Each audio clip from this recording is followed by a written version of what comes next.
Alhamdulillah wassalatu wassalam ala Rasulillah wa ala alihi wa man wala rabbi shrah li sadri wa yassir li amri wa hlul 'uqdatam min lisani yafqahu qawli subhanaka la ilma lana illa ma 'allamtana innaka antal alimul hakim amma ba'd. Segala puja dan puji kehadirat Allah. Salawat serta salam kepada junjungan kita Nabi Muhammad sallallahu alaihi wasallam, para keluarga, sahabat, tabi'in, serta seluruh umat yang selalu beristiqamah mengikuti sunnah-sunnahnya hingga yaumul qiyamah. Alhamdulillah, di pagi hari ini kembali kita dapat bersilaturahim melalui Zoom untuk bersama-sama kembali mempelajari syariat Rasul Sallallahu Alaihi Wasallam, khususnya hadis-hadis Nabi Muhammad Sallallahu Alaihi Wasallam.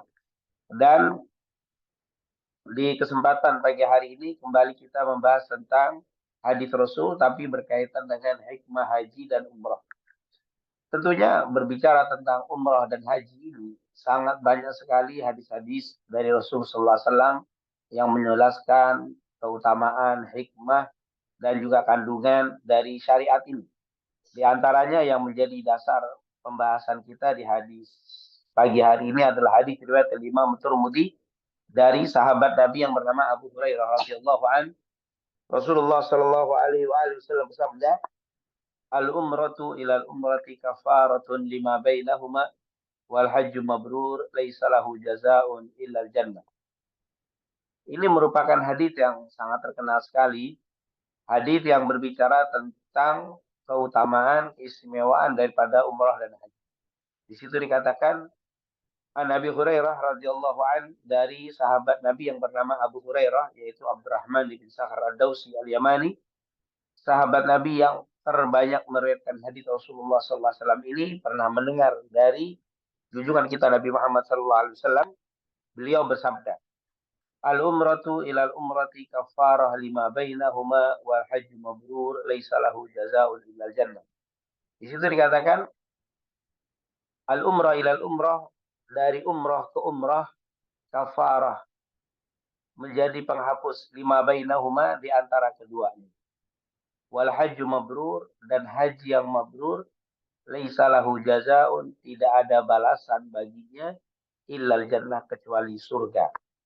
Inilah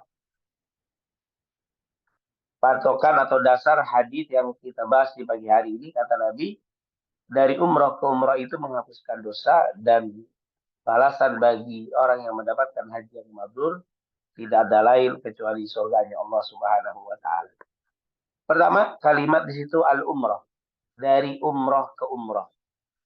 Lalu setelahnya wal hajju mabrur, dan haji yang mabrur. Tentu para ulama mengatakan ada persamaan dan perbedaan antara umrah dan haji. Yang pertama, dari segi waktu, umrah itu berbeda dengan haji. Umrah bebas dilakukan kapan saja, sementara haji ditentukan di bulan-bulan tertentu. Seperti dalam surat Al-Baqarah ayat 197, Allah berfirman, "Al-hajju asyhurun ma'lumat, wa man farada fihinna al-hajja fala rafatha wala fusuqa wala jidala fil hajj. Wa ma taf'alu min khairin ya'lamuhu Allah wa tazawwadu fa inna khairaz zadi taqwa wa taqun ya ulil albab." Artinya, haji itu dilaksanakan di bulan-bulan tertentu. Nanti sini perbedaan umrah dan haji adalah umrah dilakukan kapan saja, sementara haji di waktu tertentu.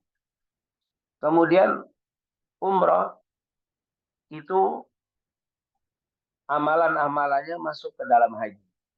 Tetapi banyak amalan haji yang tidak ada di dalam ibadah umrah. Ini perbedaannya. Umrah hanya dilakukan di Masjidil Haram atau sekitarnya, Masjidil Haram yang dulu sa'i di luar masjid, yang sudah di masjid, yaitu antara tawaf, sa'i, itu saja. Artinya dilakukan di dalam masjid. Sementara haji dilakukan di dalam masjid dan di luar masjid. Karena di haji itu ada Arafah, ada Musdalifah, ada Mina. Ini menunjukkan perbedaan antara umrah dan haji. Kemudian persamaannya, yaitu ada beberapa hal yang dianggap atau dilihat sama antara umrah dan haji. Yang pertama, ada tawaf. Di haji ada tawaf, di umrah ada tawaf. Ada sa'i, di haji ada sa'i, di umrah ada sa'i. Ada tahallul, di umrah dan haji sama. Ini kesamaannya antara umrah dan haji. Kemudian yang kedua, kesamaannya dilakukan di Mekah, yaitu lebih luas, yaitu umrah di Mekah, haji di Masjidil Haram, haji juga di Mekah, Haram dan sekitar Masjidil Haram, yaitu Arafah, Musdalifah dan Mina. Adapun berkaitan dengan hukum, apa hukum haji dan umrah, maka para ulama mengatakan yang pertama hukumnya wajib, baik umrah dan haji. Jadi hukumnya wajib antara umrah dan haji, dua-duanya wajib. Ada pendapat yang kedua seperti sebagian dari madhab Syafi'iyah, umrah itu hukumnya sunnah, sementara haji itu hukumnya wajib. Ini perbedaan ulama di dalam hukum. Jadi sepakat seluruh ulama haji itu wajib. Tapi terjadi perbedaan ketika membahas tentang umrah. Sebagian ulama mengatakan wajib, sebagian ulama mengatakan sunnah. Berkaitan dengan umrah itu sendiri. Kemudian dikatakan di situ al-umrah ilal umrah kafarah lima bainahum. Umrah ke umrah itu dapat menghapuskan dosa di antara keduanya. Nah, ini tentunya ibadah yang memiliki keistimewaan cukup banyak, di antaranya ibadah itu yaitu umrah itu dapat menghapuskan dosa-dosa. Selain menghapuskan dosa-dosa, umrah juga banyak sekali fadilah-fadilah lainnya sebagaimana disebutkan di dalam hadis Rasulullah sallallahu alaihi wasallam. Di antaranya istimewa umrah itu dapat menghapuskan kefakiran. Berdasarkan riwayat Imam Ahmad, Rasulullah bersabda, "Tabi'u bainal umrah wal hajj, fa innahuma yanfiyani al-faqr wad dunub, kama yanfi al-qir khabathal hadid." Kata Rasulullah SAW, ikutilah, kerjakanlah, dirikanlah, lakukanlah haji dan umrah. Fa'innahuma, karena keduanya yanfiyan lil faqr wa dhunub. Karena keduanya itu dapat menghapus kefakiran dan juga dosa. Kama yanfi al-kiru khabathal hadid. Sebagaimana amplas besi itu dapat menghapuskan atau membersihkan karat-karat besi. Nah, ini merupakan keistimewaan umrah yang lain, yaitu bisa menghilangkan kefakiran, sama seperti haji. Jadi apa, kelihatannya umroh atau haji itu biaya besar. Kalau secara hitungan matematik sangat besar. Ibadah besar nih kalau kita berangkat umroh atau haji. Tetapi ternyata besarnya biaya itu tidak membuat orang yang melakukan ikhlas lillahi ta'ala menjadikan orang itu miskin. Justru menjadi jaminan untuk tidak terjatuh pada kefakiran. Ini dikatakan oleh Nabi tadi, tabi'u bainal haji wal umrah fa innahuma yanfiyani al-faqr wa dhunub. Nah, ini merupakan keistimewaan daripada umrah. Kemudian orang yang berumrah itu atau umrah, keistimewaan umrah itu doanya mustajab. Orang-orang yang melakukan ibadah umrah itu doa-doanya sangat mustajab. Diceritakan Umar bin Khattab radhiyallahu anhu waktu itu hendak melaksanakan ibadah umrah. Dia tinggal bersama Nabi di Madinah. Lalu beliau berpamitan, beliau minta izin kepada Nabi untuk melaksanakan ibadah umrah. Maka Rasulullah SAW berkata kepada Umar, la tansana ya Umar fi doaika. Di dalam riwayat yang lain, la tansana ya Ukhayya fi doaik. Jangan kamu lupakan kami, wahai Umar, di dalam doa-doamu. Ternyata setelah Rasul Shallallahu Alaihi Wasallam itu menitip doa kepada Umar saat Umar melaksanakan ibadah umrah. Ini menunjukkan umrah itu selain melakukan tawaf dan sa'i, ternyata umrah ini memiliki banyak keistimewaan. Di antaranya adalah doa-doanya itu cepat diterima, doa-doanya itu gobul, doa-doanya itu mustajab. Maka ini merupakan bagian daripada keistimewaan umrah. Kemudian juga umrah ini menguatkan tauhid, menguatkan keimanan, begitu juga haji. Berkata para ulama bahwa orang yang berumrah atau orang yang berhaji itu seharusnya menumbuhkan kekuatan tauhid. Orang yang melakukan ibadah dua ini adalah menguatkan tauhid mereka. Karena memang ketika kita berumrah atau berhaji, nanti kita akan lihat simbol-simbol tauhid. Artinya apa? Misalkan di Hajar Aswad, kita itu berusaha untuk mencium batu itu. Bukan karena batu itu keramat dan sebagainya, tapi karena memang Rasulullah memuliakan batu itu. Ternyata agama itu bukan hanya berdasarkan nalar logika seseorang, tetapi juga adalah ittiba. Artinya agama itu adalah mengikuti. Jadi saya melakukan ini mengikuti Nabi, walaupun secara nalar logikanya belum ketemu. Apa faedahnya? Misalkan kenapa kita tawaf 7, kenapa tidak 5, kenapa tidak 3 atau 9, tapi 7. Nah ini tentunya hal-hal seperti ini memberikan pelajaran kepada orang yang berumrah itu bahwa kamu itu ibadah berdasarkan ittiba lin Nabi Sallallahu Alaihi Wasallam, berdasarkan mengikuti Rasulullah Sallallahu Alaihi Wasallam. Memang ada ajaran-ajaran agama itu yang bisa dinalar dengan logika kita, tapi banyak juga agama atau ajaran-ajaran agama itu tidak bisa, bukan berarti tidak masuk akal, tetapi kemampuan otak kita, nalar kita itu sangat-sangat terbatas. Maka di sini ada ibadah-ibadah yang harus hanya mengikuti Rasulullah, mengikuti jejak langkah Nabi Muhammad tanpa eh, apa menalar apa yang dilakukan Rasulullah SAW. Sekali lagi bukan berarti tidak masuk akal, tapi memang keterbatasan akal kita. Ini mengajarkan kepada kita untuk ittiba. Saya lakukan itu karena Allah. Saya lakukan ini karena Nabi. Jadi ini mengajarkan umroh dan haji itu tauhid. Maka kata para ulama, seharusnya orang yang melakukan ibadah umroh dan haji itu tauhidnya semakin kuat. Nah ini tentunya berkaitan dengan umroh. Kemudian di hadis ini memang ada pembahasan ketika Rasulullah mengatakan al umroh ilal umroh kafara lima bainahum. Dari umroh ke umroh menghapuskan dosa. Nah, dari umroh ke umroh maksudnya berapa jarak yang bagus kalau kita sudah umroh, umroh lagi. Nah, nanti para ulama begitu banyak pendapat, di antaranya kata para ulama seharusnya kita itu dari umroh ke umroh berarti harus sering umroh. Dari umroh ke umroh menunjukkan seringnya umroh. Lalu berapa sering kata-kata sering itu? Sebagian ulama mengatakan 1 tahun sekali. Berbeda dengan haji.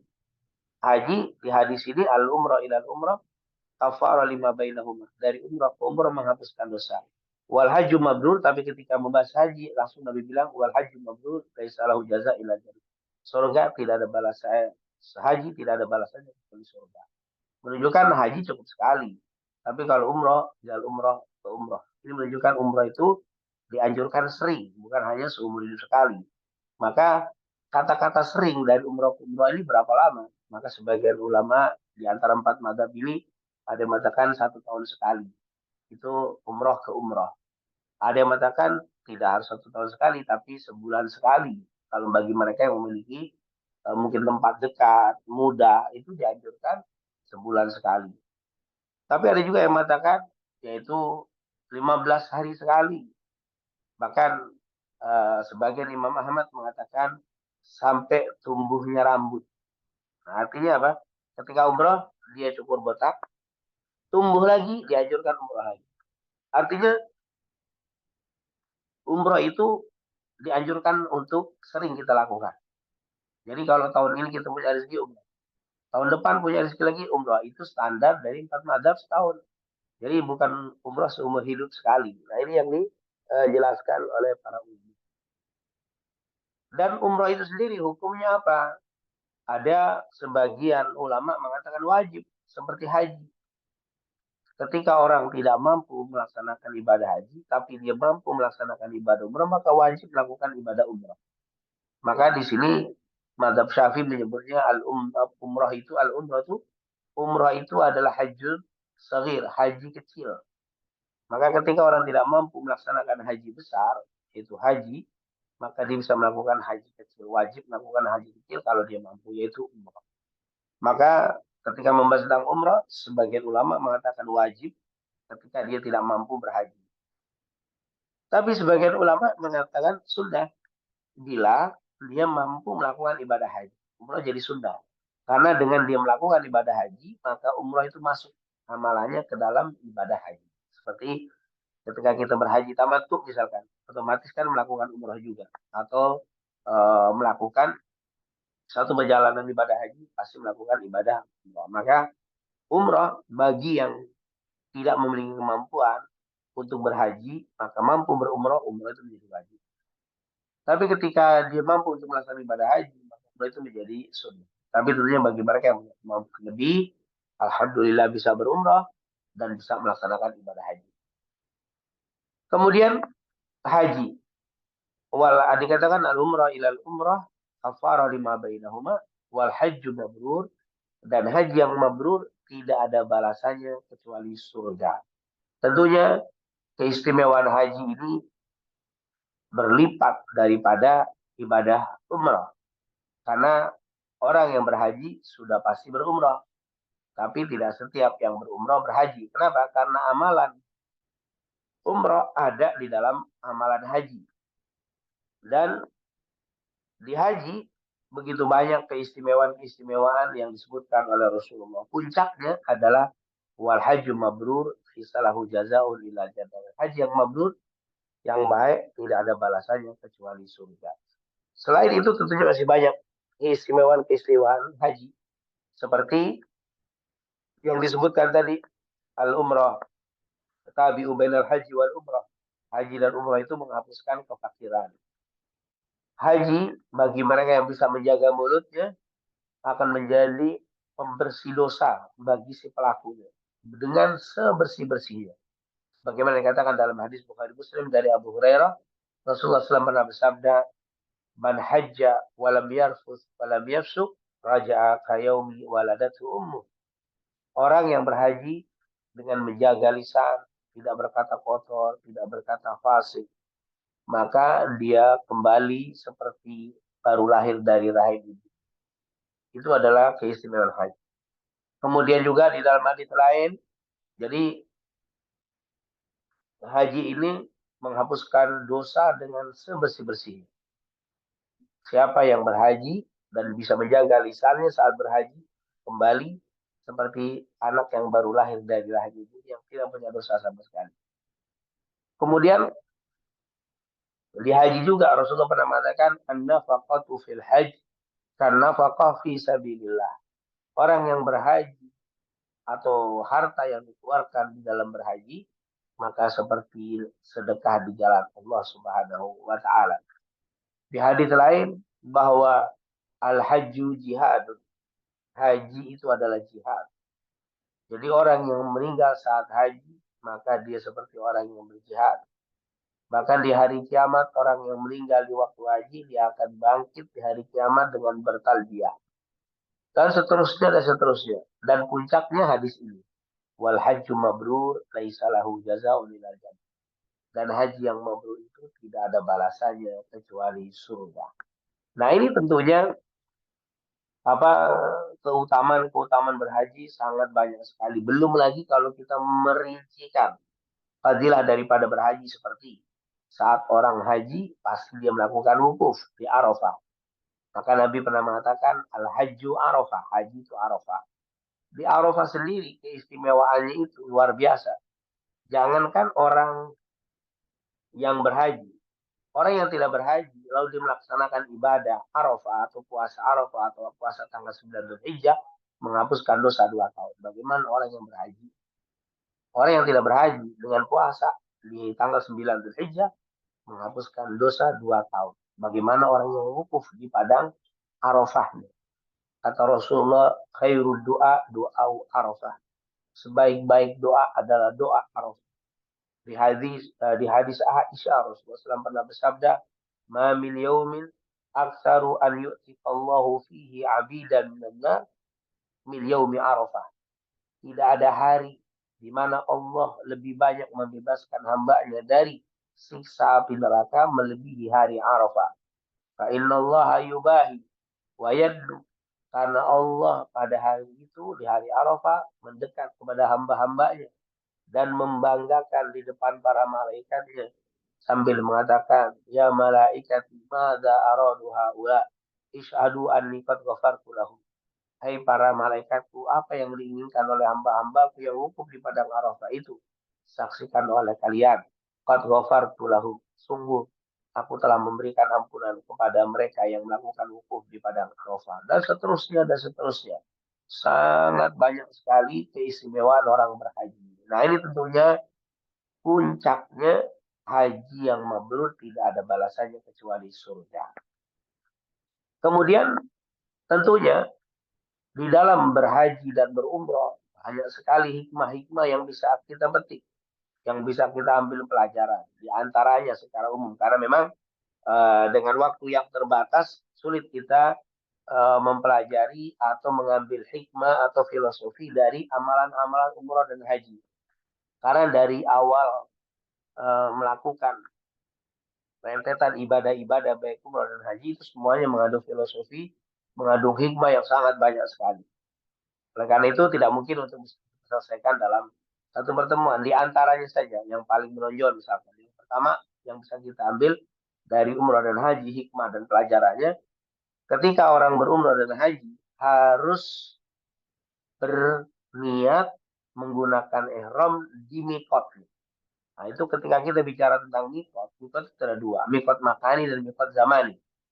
Tempat mulai niat. Tempat mulai niat itu sudah ditentukan. Misalkan orang Madinah dari Bir Ali atau Dzul Hulaifah. Nanti kalau dari Indonesia disebut Yalamlam. Nanti ada Dzul Manazil dan seterusnya. Nanti ada yang dari Mekah, nanti ada Tan'im atau Masjid Aisyah. Ada namanya Ji'rana, ada Hudaybiyah dan seterusnya. Telah ditentukan. Ini menunjukkan yang pertama hikmah bahwa setiap kita mau ibadah itu ada tempat dan waktu untuk mulai berniat. Jangan sampai kita begini. Misalkan saya mau sholat duhur. Terus saya keluar dari rumah jam kantor misalkan jam 10, jam 8 saya keluar dari kantor. Lalu sampai masjid kita langsung sholat. Terus kalau ditanya kenapa? Anda sholat apa? Sholat duhur. Kok nggak niat? Sudah dari rumah saya udah niat. Nggak bisa. Itu terlalu jauh niat. Yang namanya ibadah itu niatnya dekat dengan perbuatan. Makanya di dalam definisi niat itu adalah apa? Qasdu, yaitu al-qasdu al-muqtarinu bil fi'li, yaitu keinginan hati, kemauan hati yang diiringi dengan perbuatan. Itu jadi artinya apa? Pelajar yang pertama, niat itu akan jatuh niat apabila diniatkan dekat dengan perbuatannya. Saya saat ini nggak bisa saya niat haji atau niat umroh dari sekarang, padahal saya umrohnya masih bulan depan. Atau umrohnya kan di Mekah, saya niatnya sudah dari Jakarta. Itu belum. Nanti kamu niatnya kalau sudah mau turun Jeddah ya lam-lam. Baru kemudian niat dekat dengan tempat ibadah. Begitu juga kalau kita mau sholat, ya niatnya itu bukan dari rumah. Tapi niatnya itu saat kita sudah rapi, berdiri tegak, lalu niatkan dalam hati, Allah Akbar. Itu dekat. Kata para ulama, semua amalan, niatnya itu dekat dengan perbuatannya, kecuali puasa yang diperbolehkan di malam hari. Kenapa? Khawatir di waktu subuhnya tidak bangun. Maka dalam mazhab Syafi'i, boleh niat di waktu malam, niat untuk puasa subuh. Tapi kalau dibangun subuh, tetap dianjurkan niat di waktu subuh. Nah ini hikmah yang pertama, bahwa semua amal ibadah itu diniatkannya dekat dengan perbuatannya. Yang kedua, semua orang yang berhaji dan umrah harus pakai ihram. Yang laki-laki harus pakai ihram, yaitu izar dan rida, pakaian atas dan pakaian bawah, selebihnya dilepas. Tentunya ketika membahas hikmah menggunakan kain ihram itu sangat banyak sekali, sangat banyak sekali. Yang pertama bahwa Islam itu memberikan kemudahan, karena di masa jahiliyah orang-orang masa jahiliyah itu kalau mereka mau melakukan tawaf mereka tidak menggunakan baju, mereka laki-laki tidak menggunakan baju sama sekali, maaf telanjang bulat. Tapi datang Islam diganti, digunakan dan diharuskan memakai kain ihram, pakai baju penutup. Ini menunjukkan Islam itu menjaga aurat dan memberikan kemudahan, dan ini merupakan hikmah. Yang kedua, dianjurkan seragam. Ketika menggunakan ihram itu tidak terlihat lagi pejabat. Bahkan seorang presiden tidak diketahui lagi ketika berihram. Pejabat, menteri, semuanya, ulama tidak beda, semua sama, rata. Artinya apa? Ketika orang sudah memakai ihram, dia niat ibadah, maka itu pelajaran untuk kita. Kita sebenarnya di hadapan Allah sama. Pakaian kita tidak akan dilihat oleh Allah. Innallaha la yanzuru ila suwarikum wala ila ajsamikum walakin yanzuru ila qulubikum wa amalikum. Dalam hadis Sahih Muslim Rasulullah mengatakan Allah tidak melihat dari bentuk rupamu, wajahmu, pakaianmu, jabatanmu dan seterusnya, tapi Allah melihat dari hati dan amalmu. Nah, ini tentunya yang menjadi pelajaran orang yang haji dan umrah, jangan bawa-bawa lagi jabatannya. Jangan saya seorang pejabat, jadi kalau saya umroh harus apa, diistimewakan, saya harus dibedakan dan seterusnya. Orang yang berhaji dan umroh tapi masih mau dibedakan, mau diistimewakan, berarti pakaian ihramnya itu belum sempurna. Hakikat ihram itu adalah saya di hadapan Allah, saya saat beribadah haji ini sama dengan kalian. Saya tidak perlu diistimewakan seperti yang beda dibedakan. Kita ini adalah sama di sisi Allah Subhanahu wa taala. Itu adalah gambaran ihram itu semua rata. Di Arafah kita tidak tahu mana pejabat, mana bos, mana anak buah. Kita tidak tahu mana tuan, mana budak, semuanya sama dengan pakaian. Ini adalah sesuatu yang hikmah yang besar ketika kita seharusnya orang yang sudah umroh dan haji itu tidak membedakan seseorang itu dari pakaiannya. Dia tidak akan meremehkan, maaf ya, anak buahnya atau bawahannya. Kalau dia soleh, jadi dia lebih mulia dari diri. Kalau dia baik, amalnya bagus, dia akan lebih mulia. Itulah orang yang mau mengambil hikmah dari umrah dan haji. Jadi kalau orang sudah umrah dan haji, tapi masih meremehkan seseorang hanya karena dari pakaian, memuliakan hanya karena jabatannya, berarti belum mengambil hikmah daripada umrah dan haji. Ini yang pertama. Yang kedua, dengan pakaian ihram menggambarkan bahwa kalian itu kembali kepada Allah seperti itu. Saat ini yang kalian pakai jas kalian, dasi kalian, mobil kalian. Tapi saat kembali hanya kain putih yang kalian bawa. Harta kalian tidak terbawa lagi semua. Ini gambaran seseorang yang kembali ke jalan Allah. Setiap kita nanti ketika kita kembali kepada Allah, ketika kita meninggal, maka pakaian yang berwarna-warni, pakaian yang sekian harganya, harta yang kita miliki pada hakikatnya tidak akan dibawa. Yang kita bawa hanya kain putih seperti yang saat kita umrah dan berhaji. Ini merupakan hikmah yang bisa kita eh, ambil dari umrah dan haji.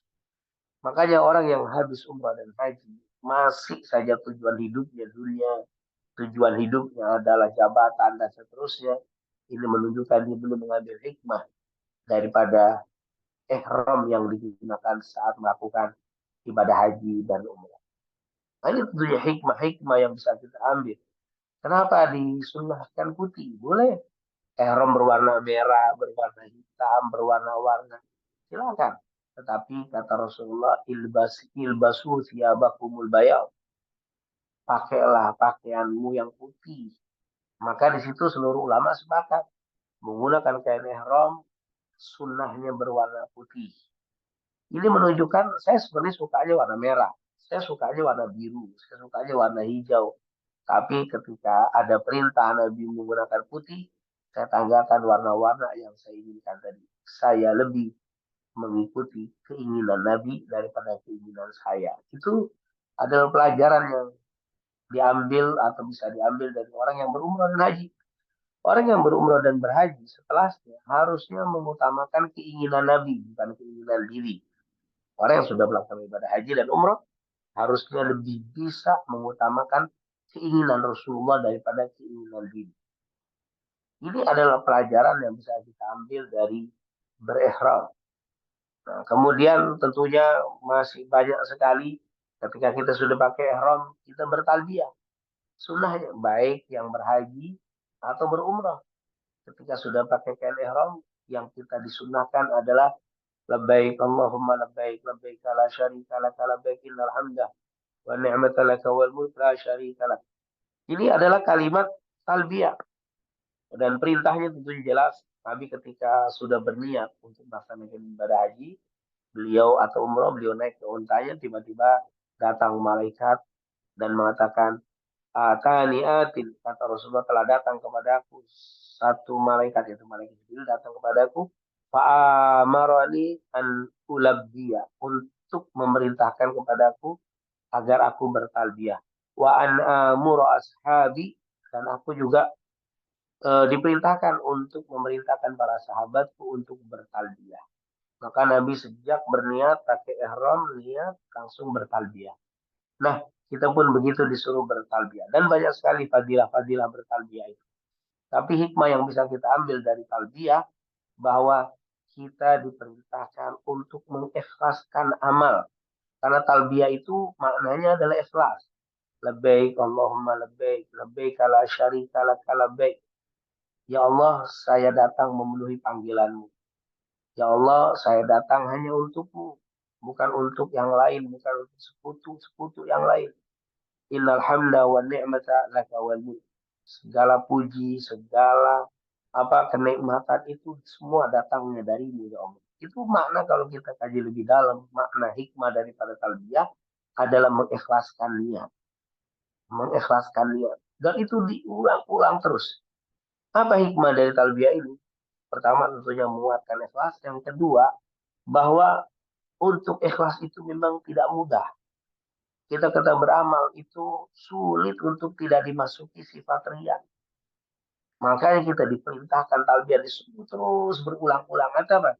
Memperbaharui niat, perbaharui niat, jaga niat. Sesuai dengan hadis Rasulullah. Dari riwayat Umar bin Khattab dalam hadis Bukhari Muslim, innamal a'malu binniyat wa innamal likulli imri'in ma nawa. Seperti yang sudah kita bahas di hadis yang pertama di kitab Arba'in ini. Ternyata jaga niat itu tidak mudah. Maka kita harus terus berusaha. Labbaik Allahumma labbaik, labbaik la syarika lak. Ya Allah, saya memenuhi panggilanmu. Saya memenuhi panggilanmu hanya karenamu ya Allah, la syarika lak, tidak ada sekutu bagimu. Itu diulang-ulang terus. Nah, hikmah pelajaran yang bisa kita ambil, adalah selalu dalam beramal itu jaga niat, jaga niat, jaga niat. Sudah kita bahas ya. Kamin amalin qalilin kafaratun niyah, wa kamin amalin kathirin qallalatun niyah. Berapa banyak amalan yang sedikit menjadi besar, yang besar menjadi sedikit, nilainya di hadapan Allah gara-gara niat kita. Terutama haji. Haji dan umrah itu biayanya besar. Tidak setiap orang bisa, tidak setiap orang mampu. Maka ketika kita mampu, rawan sekali masuk riak di dalamnya. Maaf, kalau kita bisa mengerjakan sesuatu yang semua orang bisa melakukan itu dengan mudah, itu sedikit riaknya. Artinya ada riak, tapi tidak sebesar kalau kita bisa melakukan sesuatu yang tidak semua orang bisa melakukan itu. Misalkan saya bisa berzikir, tapi semua orang bisa berzikir.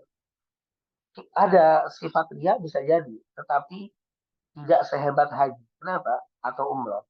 Karena umroh dan haji itu biayanya mahal. Yang kedua, tidak setiap orang bisa untuk melakukan ibadah haji, tapi hanya hamba-hamba pilihan terutama haji.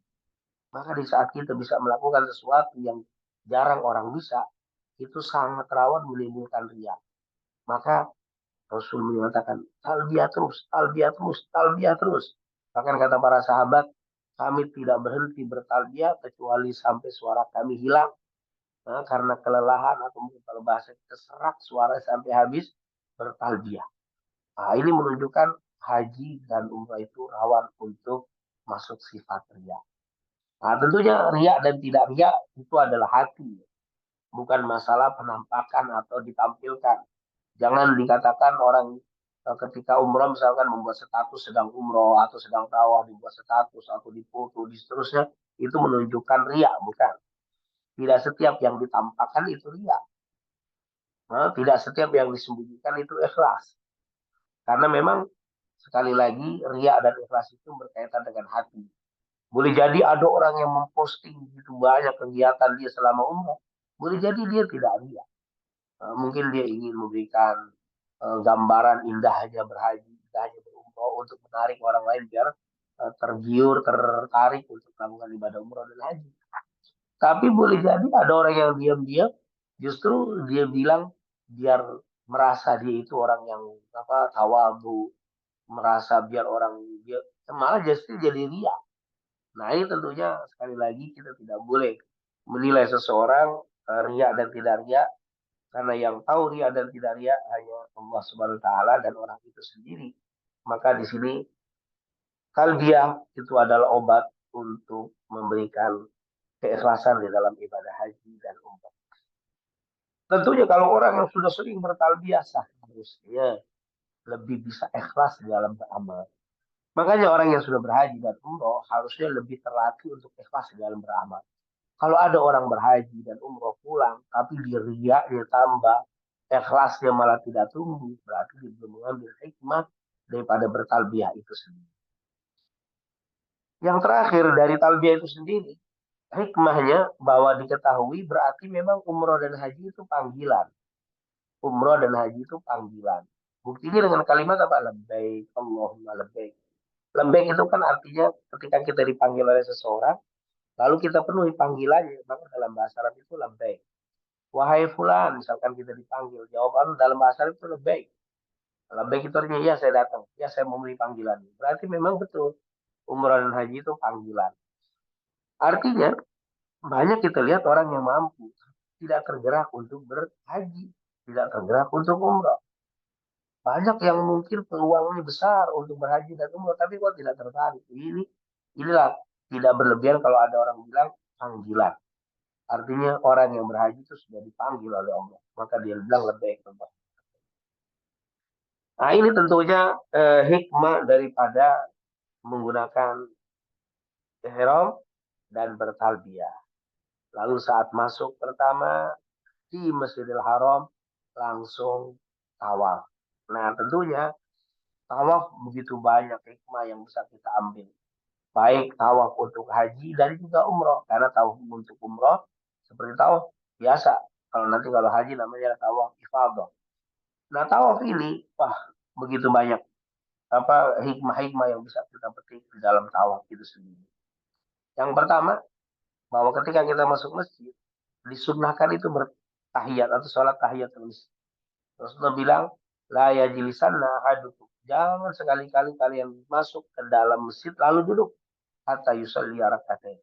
Sampai kalian mendirikan sholat 2 rakaat. Illal masjidil haram. Kecuali di masjidil haram. Kalau kalian masuk, tidak sah tahiyatul masjid, tetapi tawaf. Nah, ini pelajaran yang pertama berarti dimanapun kita masuk masjid, jangan duduk. Dimanapun kita masuk ke masjid, jangan langsung duduk. Walaupun dalam keadaan kajian sudah dimulai. Walaupun bahkan saat khotib berkhutbah, jangan masuk masjid kecuali sholat dulu 2 rakaat. Kecuali di Ka'bah atau di Masjidil Haram. Kalau Bapak Ibu masuk Masjidil Haram, disunahkan tawaf. Nah, ketika tidak mampu tawaf, baru melakukan sunnah tahiyatul masjid. Ini hikmah yang pertama bahwa ada ajaran bahwa jangan masuk ke rumah Allah kecuali mengucapkan salam. Salamnya itu adalah sholat 2 rakaat. Kemudian tawaf itu kenapa 7? Tidak 8, tidak 9. Ini hikmah yang sangat besar. Karena memang kalau kita lihat semua itu aturannya rata-rata 7. Misalkan sa'i 7. Kemudian lempar jumrah juga 7. Ya, di Mina. Itu semua jumlahnya 7. Maka ungkapan para ulama kaitan dengan angka 7 ini, ada yang mengatakan 7 itu ungkapan jumlah besar. Atau jumlah banyak dalam bahasa Arab itu 7. Makanya 7 itu sudah termasuk bilangan yang besar, bilangan yang banyak. Maka Nabi pernah bilang, "Walladzi nafsu Muhammadin biyadih, inilah astagfirullah fil yawm sab'in marrah." Aku demi jiwaku yang berada di tangannya, aku tidak pernah kurang dalam satu hari satu malam itu 70 kali beristighfar. Ada 70, 7. Kalimat 7 itu menunjukkan besar. Nah, Allah menciptakan langit dan bumi 7 lapis. Sabatu ayam, 7 hari. Atau dalam satu pekan 7 hari. Kalimat 7. Nah, menunjukkan jumlah yang besar. Bahkan menjadi bahasa kita sekarang. Kalau orang kaya yang sekali tidak habis-habis, hartanya 7 turunan nggak habis-habis. Atau mungkin kalau orang pusing itu berat 7 keliling, ada 7 itu besar, menunjukkan kalimat ungkapan yang besar. Kata para ulama, orang yang sudah melakukan perkara atau perbuatan 7 sudah dihitung banyak.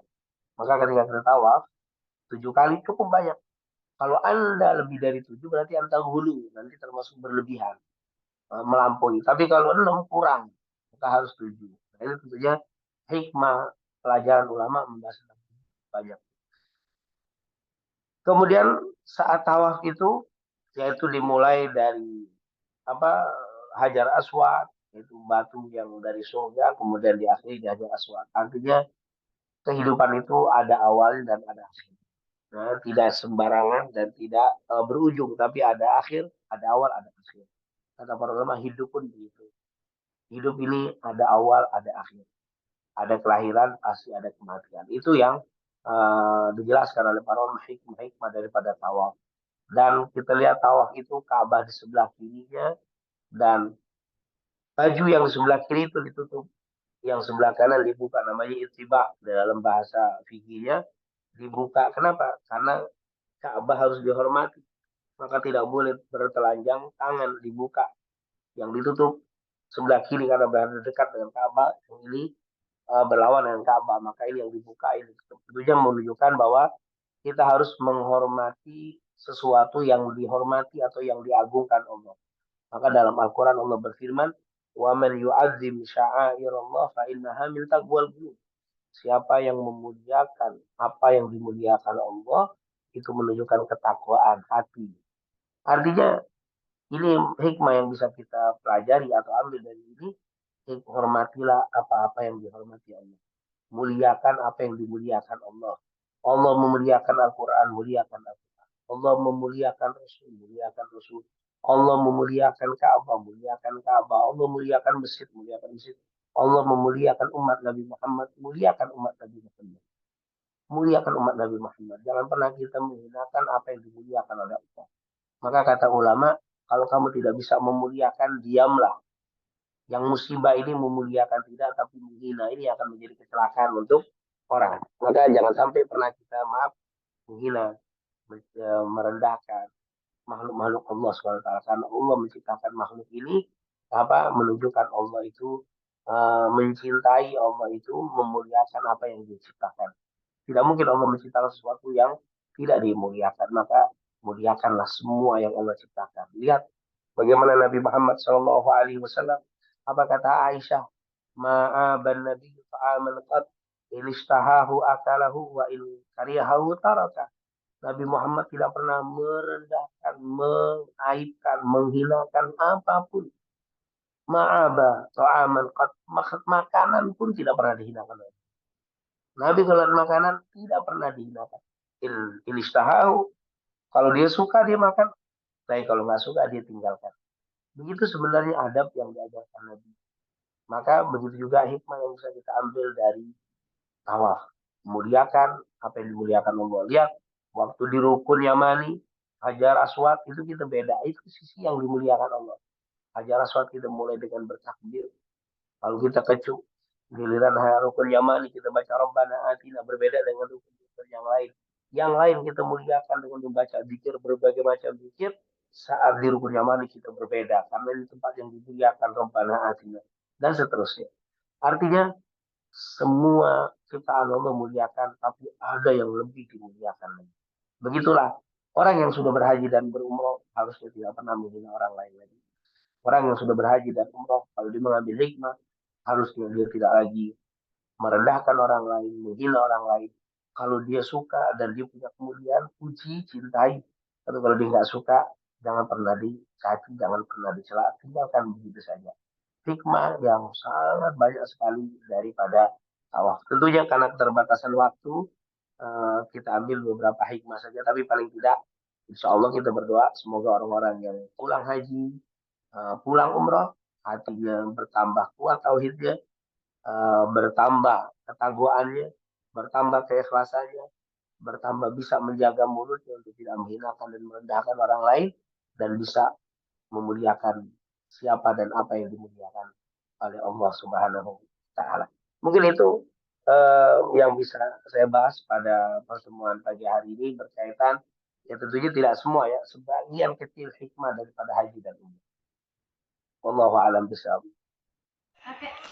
Baik Ustadz, jazakallahu atas materi yang disampaikan. Afwan Ustadz, Mas Yudi sedang di perjalanan, jadi izin saya coba menggantikan beliau untuk melanjutkan kajian kita pada pagi hari ini Ustadz. Mungkin karena waktu tinggal 5 menit lagi Ustadz, Afwan, kita ada satu pertanyaan dari Ibu Istianti Ustadz, izin kami coba sampaikan. Assalamualaikum ya Habibana, izin bertanya, terdapat kasus orang sudah berumroh kemudian punya rezeki di kemudian namun tidak mau daftar haji, padahal rezekinya cukup untuk haji. Rezekinya untuk umroh kembali dengan alasan daftar haji lama waktunya. Apakah benar istilah orang yang tidak mampu berhaji disebut fakir, Ustadz? Itu mungkin dua pertanyaan, Ustadz. Iya, memang orang lebih tertarik dengan umroh hanya daripada hajinya karena memang melihat waktu yang sangat terbatas sekali ya dari ibadah umroh itu.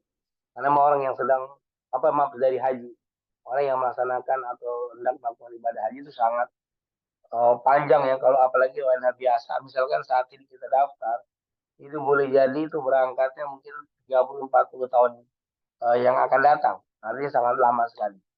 Lalu untuk melaksanakan ibadah haji plus misalkan kemampuan tidak ada.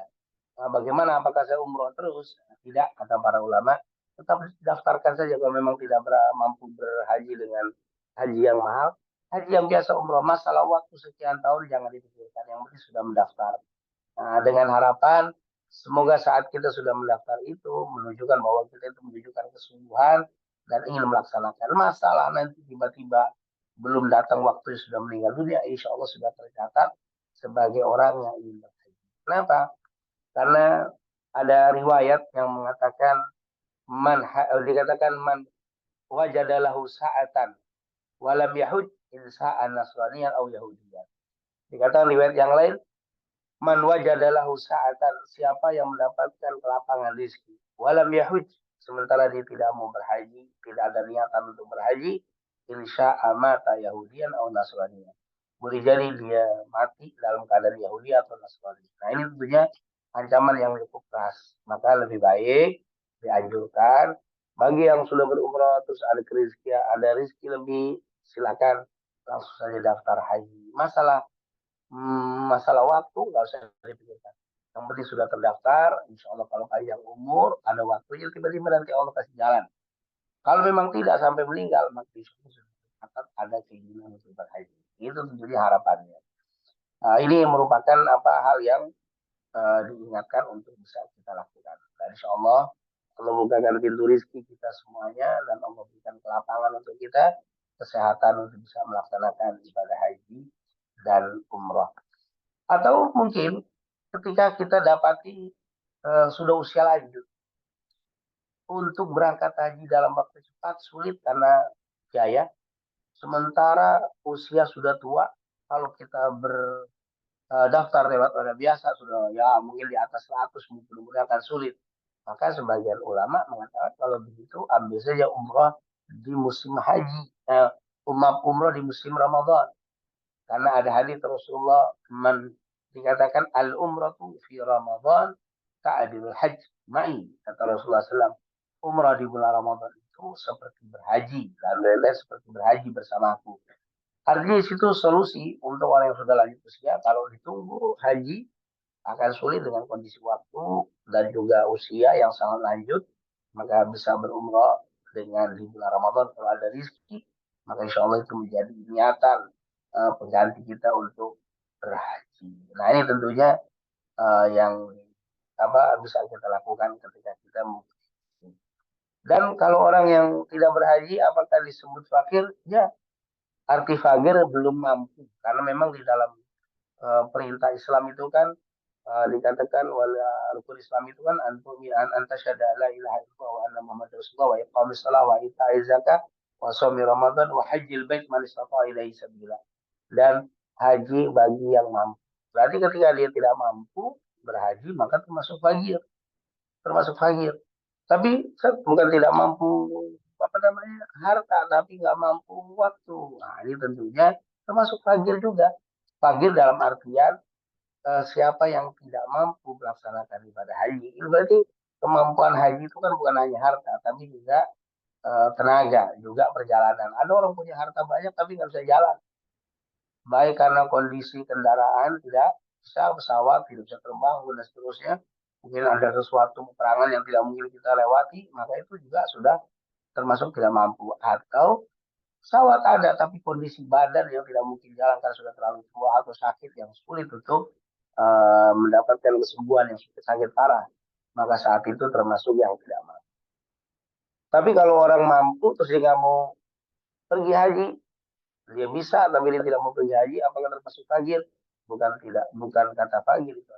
Termasuk orang yang tidak tersentuh dengan panggilan Allah Subhanahu wa taala. Wallahu a'lam bishawab. Baik Ustadz, alhamdulillah jazakallah atas jawabannya. Afwan Ustadz, karena sudah jam 8 lewat 1 menit, izin kami mohon Ustadz untuk memimpin doa terlebih dahulu sebelum kita tutup acara kita pada pagi hari ini. Pada Ustadz, tafadhol. Baik, kita tutup acara kita dengan mohon kepada Allah Subhanahu wa taala, semoga pertemuan ini menjadi pertemuan yang penuh rahmat, pertemuan yang penuh berkah, pertemuan yang menjadi sebab Allah bukakan pintu-pintu kebahagiaan dan keselamatan dunia wal akhirah. Amin. Ya rabbal alamin. Rabbana taqabbal minna innaka antas samiul alim wa tub alaina innaka antat tawwabur rahim. Allahumma inna nas'aluka ilman nafi'an wa rizqan thayyiban wa amalan salihan maqbula. Rabbana atina fid dunya hasanah wa fil akhirati hasanah wa qina adzabannar. Wa sallallahu ala sayyidina Muhammadin wa ala alihi wasallam.